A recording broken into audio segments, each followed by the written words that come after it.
আমি জিমিনকে দেখেছিলাম, ওকে দেখলাম আমি ভিতর থেকে বাইর হচ্ছে, অনেক সুন্দর হ্যান্ডসাম, মানে এত সুন্দর বলার বাহিরে।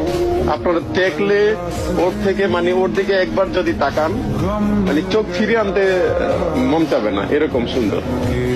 আর আমরা ছেলেরা যা দেখি যে একটা মেয়ে অনেক সুন্দর, তো ওইরকম আপনাদের কাছে ফিল হবে, কিন্তু সুন্দরের থেকে যেটা সুন্দর হয় ওইরকম সুন্দর। আমার সামনে যখন দেখলাম, মানে আমি কি বলবো, আমি কি বলার ভাষা হারিয়ে ফেলছি। অসম্ভব সুন্দর, এত সুন্দর বলার বাহিরে। আমার চোখ লেগে গেছে। আমি একজন ছেলে মানুষ, ও একজন ছেলে, আমার চোখ লেগে গেছে যে ও এত সুন্দর কেন হয় মানুষ। সুবহানাল্লাহ, আল্লাহ ওনাকে ভালোভাবে সৃষ্টি করেছেন।